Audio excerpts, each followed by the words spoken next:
الحمد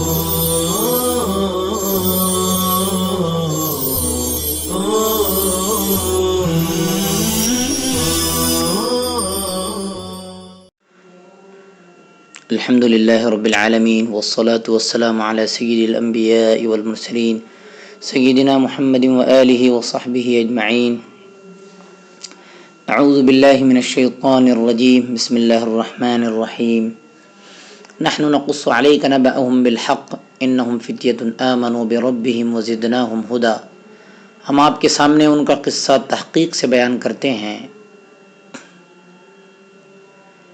یقیناً وہ چند نوجوان تھے جو اپنے رب پر ایمان لائے تھے اور ہم نے ان کو زیادہ ہدایت دی تھی. وربطنا على قلوبهم اذ قاموا فقالوا ربنا رب السماوات والارض. اور ہم نے ان کے دلوں کو مضبوط کر دیا تھا جب وہ کھڑے ہوئے اور انہوں نے کہا کہ ہمارا رب آسمان اور زمین کا رب ہے. لن ندعو من دونه الها لقد قلنا اذا شططا. ہم اس کے علاوہ کسی معبود کو ہرگز نہیں پکاریں گے. یقیناً تب تو ہم نے حق سے دور والی بات کہی. هؤلاء قوم اتخذوا من دونه آلهة. یہ ہماری قوم ہے جنہوں نے اللہ کے علاوہ کئی معبود بنا لیے ہیں. لولا یأتون علیہم بسلطان بین.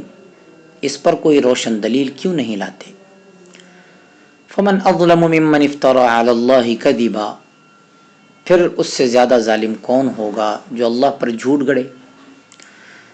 وَإِذِ اعْتَزَلْتُمُوهُمْ وَمَا يَعْبُدُونَ إِلَّا اللَّهَ فَأْوُوا إِلَى الْكَهْفِ.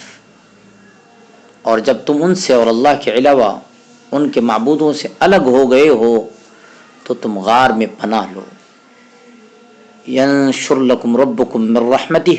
تمہارے لیے تمہارا رب اپنی رحمت نچھاور کرے گا. وَيُهَيِّئْ لَكُمْ مِنْ أَمْرِكُمْ مِرْفَقًا.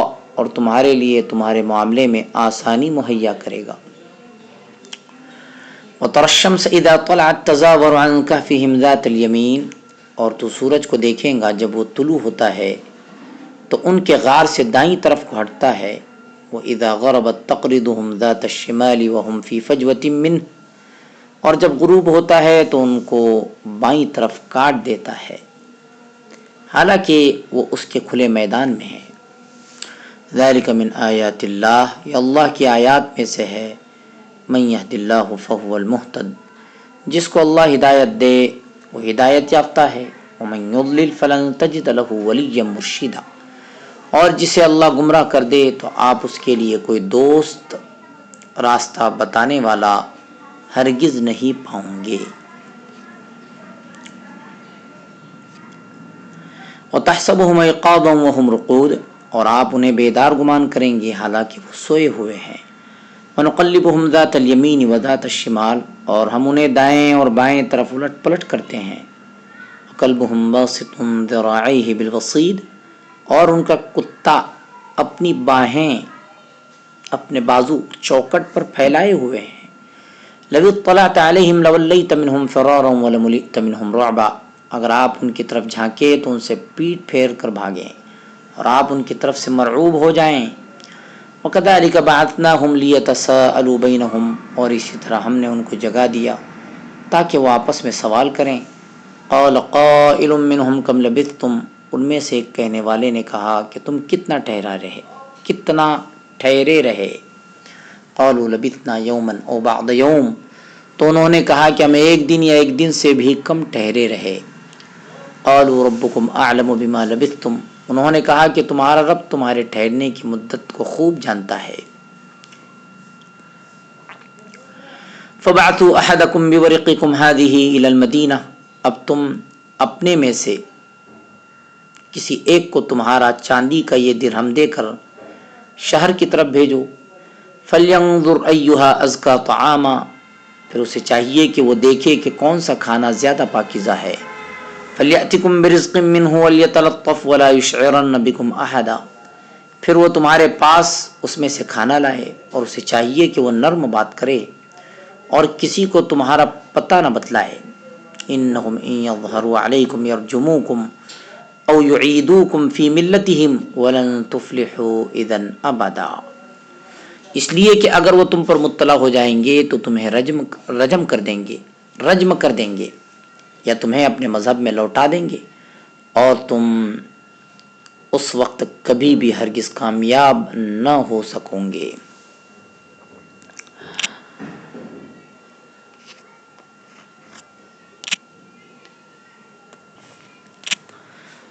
ربطنا فعل ماضی جمع متکلم کا صیغہ ہے، ربط مصدر ہے باب ضربہ، معنی مضبوط کرنا، شططا یہ مصدر ہے باب ضربہ حق سے دور ہونا،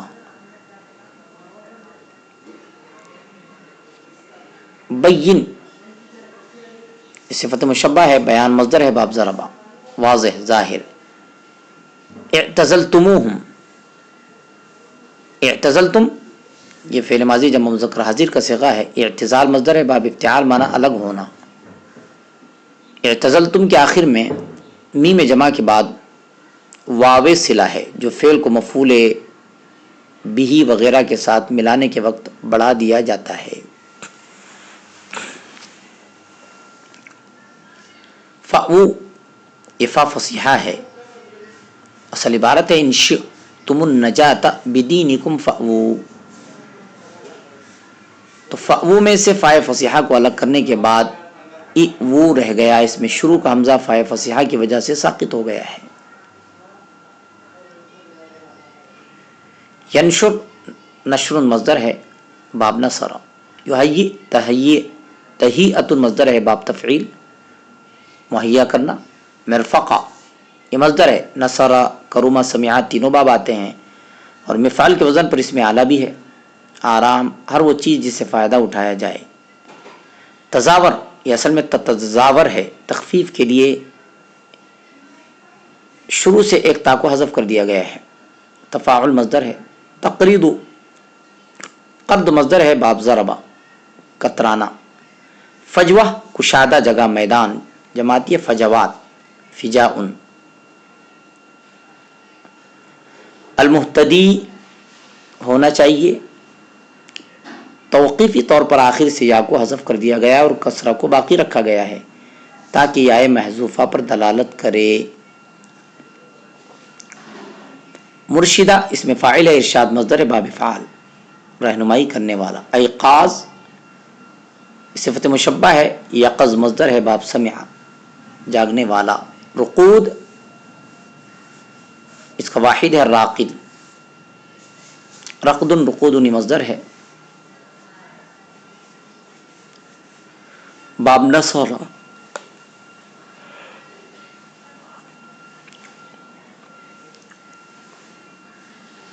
الوسیط دہلیز چوکھٹ جماعتی وسد،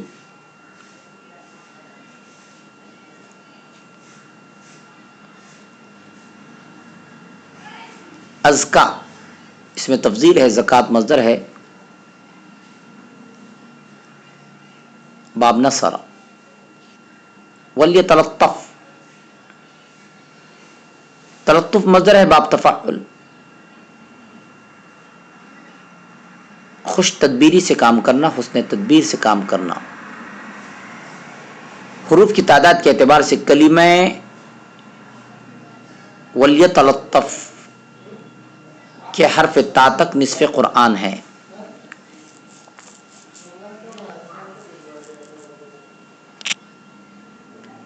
وجوہ اعراب، ضربنا علی آذانہم، فا یہ سببیہ ہے، سنین عددا یہ ظرف زمان،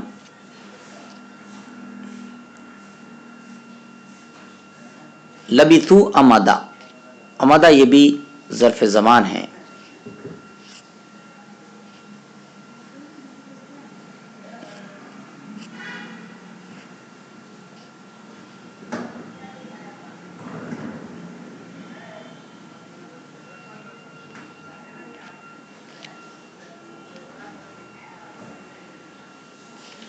نحن نقص عليك نبأهم بالحق،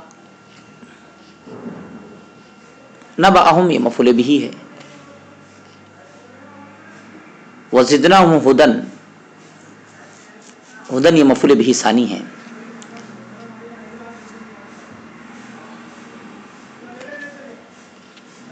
قالو میں جو فا ہے یہ عاطفہ ہے. لقد قلنا جو لام ہے یہ جواب شرط کے طور پر ہے، جواب شرط میں آیا ہے. اذن اذا یہ حرف جواب ہے.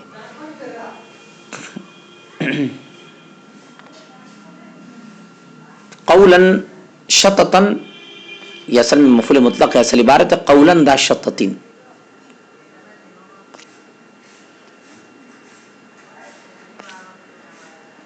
مرفقاً یہ مفعول بھی ہے.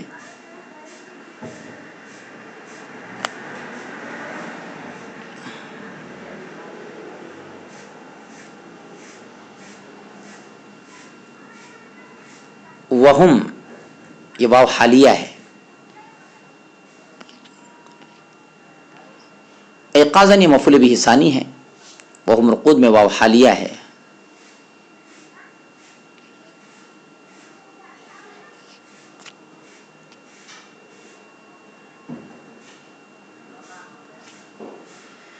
تشریح آیات.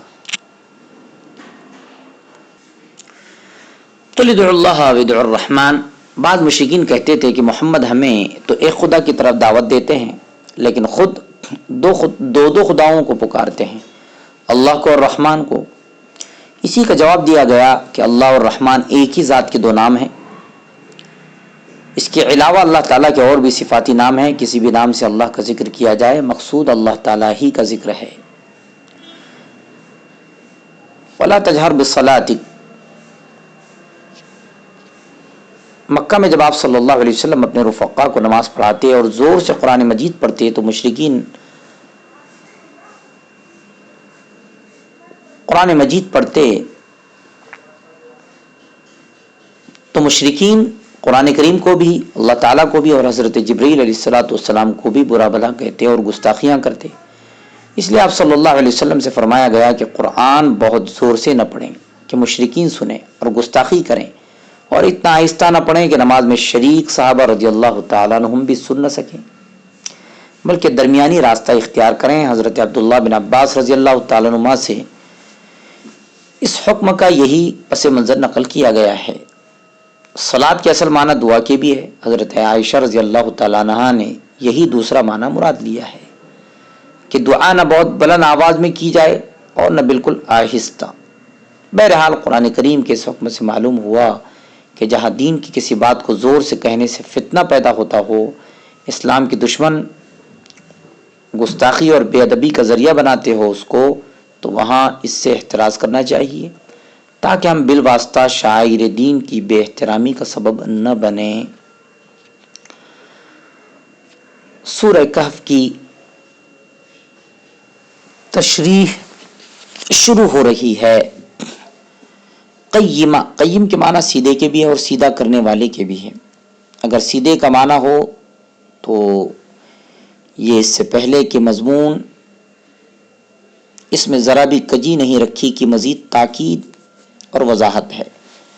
کجی ایک طرح کا نقص ہے اور سیدھا ہونا کمال ہے. یعنی قرآن کریم اپنے الفاظ کے اعتبار سے بھی درجے کمال پر ہے اور اپنی تعلیمات کے اعتبار سے بھی انتہائی کامل اور ہر طرح کے نقص اور کمی سے خالی ہے.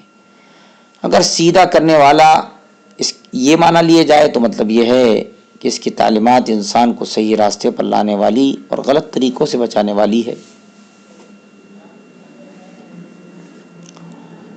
فَلَعَلَّكَ بَاخِعٌ نَفْسَكَ. اللہ تعالیٰ کا ارشاد آپ صلی اللہ علیہ وسلم کی داعیانہ طلب اور لوگوں کے راہ ہدایت پر آ جانے کے لیے بے قراری کو ظاہر کرتا ہے. یہ امت چونکہ دعوت دین کے فریضے کو ادا کرنے میں اپنے پیغمبر کی جانشین ہے، اس لیے انسان کی ہدایت کے لیے یہی طلب اور بے قراری اس سے بھی مطلوب ہے. اذ اول فتیۃ بلکہ ام حسبت ان اصحاب الکہف والرقیم کانوا من آیاتنا عجبا. یعنی اصحاب کہف کا جو واقعہ آگے ذکر کیا جا رہا ہے اگرچہ تمہیں حیرت انگیز محسوس ہو، کیونکہ ایک انسان کا اتنی طویل مدت تک سوئے رہنا اور کھانے پانی کے بغیر زندہ رہنا عام عادت کے خلاف ہے. لیکن جس خدا نے سورج اور چاند، سمندر اور پہاڑ جیسی مخلوقات کو وجود بخشا ہے اور جو دن رات نئی نئی زندگیوں کو وجود میں لاتا ہے اور جب جس کو چاہتا ہے موت کی وادی میں پہنچا دیتا ہے، اس کے لیے اس طرح کا واقعہ کوئی تعجب کی چیز نہیں۔ آگے آیت نمبر 9 سے آیت نمبر 26 تک اصحاب کہف کا واقعہ ذکر کیا گیا ہے۔ اس واقعے کا خلاصہ یہ ہے کہ مکہ میں جو لوگ دعوت حق کی مخالفت میں پیش تھے، ان میں ایک نضر بن حارث بھی تھا۔ یہ قرب و جوار کے علاقے کا سفر کرتا رہتا تھا اور پرانے واقعات اور کہانیاں جو سینہ بسینہ لوگوں میں نقل ہوتی آتی تھیں ان کو یاد کر لیتا تھا۔ جب رسول اللہ صلی اللہ علیہ وسلم قرآن مجید سناتے تو آپ صلی اللہ علیہ وسلم کے اٹھنے کے بعد وہ وہاں بیٹھ جاتا اور کہتا کہ ان سے اچھے قصے میں سنا سکتا ہوں۔ چنانچہ یہ وہی سنی سنائی کہانیاں لوگوں کو سناتا، لیکن کہاں اللہ تعالیٰ کا کلام قرآن مجید کے بلیغ الفاظ اور حکمت سے بھری تعلیمات، اور کہاں یہ فرضی کہانیاں اور سنی سنائی بے معنی داستانیں۔ اس لیے لوگوں پر اس کی کہانیوں کا کوئی خاص اثر نہیں ہوتا۔ ادھر دعوت اسلام کے فروغ اور اسلام کی مقبولیت کو دیکھ کر اہل مکہ پریشان تھے، چنانچہ انہوں نے نضر بن حارث اور عقبہ بن ابی معیط پر مشتمل ایک وفد علماء یہود کے پاس بھیجا کہ وہ کچھ ایسے سوالات بتائیں جو آپ صلی اللہ علیہ وسلم سے دریافت کیے جائیں تاکہ سچ اور جھوٹ واضح ہو سکیں اور تاکہ آپ صلی اللہ علیہ وسلم لاجواب ہو جائیں۔ یہودیوں سے رابطے کی وجہ یہ تھی کہ وہ اپنے آپ کو آسمانی کتاب کے حامل کہتے تھے، اس لیے قریش مکہ اگرچہ ان کے دین کو قبول نہیں کرتے تھے لیکن ان کو اپنے سے بڑھ کر صاحب علم خیال کرتے تھے۔ چنانچہ یہودیوں نے ان کو 3 سوالات سکھائے۔ ایک سوال روح سے متعلق تھا جس کا ذکر سورہ بنی اسرائیل آیت نمبر 85 میں آ چکا ہے، وَيَسْأَلُونَكَ عَنِ الرُّوحِ۔ دوسرا سوال ذوالقرنین کے بارے میں تھا جس کا ذکر اسی صورت میں آگے آیت نمبر 83 میں آنے والا ہے، وَيَسْأَلُونَكَ عَنِ ذِي الْقَرْنَيْنِ۔ اور تیسرا سوال اصحاب کہف سے متعلق تھا جن کا تذکرہ یہاں کیا جا رہا ہے۔ مفسرین رحمہم اللہ کے یہاں راجع بات یہی ہے کہ اصحاب کہف اصل میں عیسائی تھے اور اس وقت کے دین برحق دین عیسوی پر قائم تھے، اس لیے بظاہر یہودیوں کو ان سے کوئی ہمدردی نہیں تھی، لیکن غالباً 2 اسباب کے تحت انہوں نے اس کو بھی اپنے سوال میں شامل کروایا۔ ایک یہ کہ اس وقت ان کو خطرہ اسلام اور پیغمبر اسلام صلی اللہ علیہ وسلم سے تھا۔ اسلام کی بالادستی جزیرۃ العرب میں ان کی چودراہٹ کو ختم کر دیتی، اس لیے انہوں نے عیسائیت سے عداوت کو نظر انداز کرتے ہوئے اس نئے ابھرتے ہوئے دین برحق کو کمزور کرنا زیادہ مناسب سمجھا۔ جیسا کہ موجودہ دور میں اسلام کی مخالفت میں یہودی عیسائیوں کے ساتھ قدم سے قدم ملا کر کھڑے ہیں۔ دوسرے اصحاب کہف کو جس مشرک حکمراں کی وجہ سے غار میں روپوش ہونا پڑا وہ بنو اسماعیل ہی کی ایک شاخ سے تعلق رکھتا تھا اور عرب بھی بنو اسماعیل میں سے تھے، اس لیے اہل مکہ کے لیے یہ سوال دلچسپی کا باعث ہوتا۔ بہرحال اصحاب کہف کے بارے میں قرآن مجید نے جو واقعہ بیان کیا ہے اس کا خلاصہ یہ ہے کہ ایک مشرک بادشاہ بزور قوت ملک میں بسنے والی تمام رعایا کو شرک پر مجبور کرتا ہے۔ چند صاحب ایمان اور صاحب عزیمت نوجوان دین حق پر قائم ہیں، کسی طرح دربار شاہی تک اس کی خبر پہنچتی ہے۔ بادشاہ کے دربار میں ان نوجوانوں کی طلبی ہوتی ہے اور ان سے ان کے عقیدہ و مذہب کے بارے میں تفتیش کی جاتی ہے۔ یہ نوجوان جرأت و استقامت کے ساتھ عقیدہ توحید کا اعلان کرتے ہیں۔ یہ بات بادشاہ کے موقف کے خلاف تھی، اس لیے وہ ان کو شرک کی طرف واپس آنے کا حکم دیتا ہے اور اپنے معاملے پر غور کرنے کے لیے چند دنوں کی مہلت دیتا ہے۔ ان نوجوانوں نے آپس میں مشورہ کیا اور اس نتیجے پر پہنچے کہ اگر وہ شہر میں رہے تو یا تو انہیں مار ڈالا جائے گا یا مشرکانہ مذہب اختیار کرنے پر مجبور کیا جائے گا، اس لیے بہتر صورت یہ ہے کہ ہم آبادی سے ہٹ کر کسی غار کی پناہ لیں اور وہیں اللہ کی عبادت میں مشغول رہیں۔ چنانچہ ان حضرات نے ایک کشادہ غار دیکھ کر اس مقصد کے لیے اس کا انتخاب کیا۔ یہ غار اندر سے خاصہ کشادہ تھا، غار کے دونوں طرف دہانے تھے جس کی وجہ سے ہوا اندر آتی جاتی رہتی تھی۔ غار کا منہ اتر اور دکن کی طرف تھا۔ اس کا فائدہ یہ تھا کہ روشنی تو اندر آتی تھی لیکن سورج کے نکلنے اور ڈوبنے کے وقت دھوپ کی تپش وہاں نہیں پہنچتی تھی۔ اللہ کی قدرت سے انہیں نیند آ گئی اور بہت طویل مدت تک وہ سوتے رہے۔ انسان اگر ایک ہی حالت پر سویا رہے تو اس کو زخم اور پھوڑے نکل آتے ہیں، اس لیے وہ نیند ہی میں دائیں بائیں کروٹ بھی لیتے رہتے تھے. ان کے ساتھ ایک کتا بھی تھا جو غار کے دروازے پر بیٹھا ہوا تھا. باہر سے چونکہ غار کا اندرونی حصہ تاریک نظر آتا تھا اور ایسی تاریکی میں اگرچہ ہلکی پھلکی حرکت ہوتی نظر آئے تو انسان خوف محسوس کرتا ہے. اس لیے کسی کو غار کے اندر جھانکنے کی ہمت نہ ہوتی تھی اور وحشت محسوس کی جاتی تھی.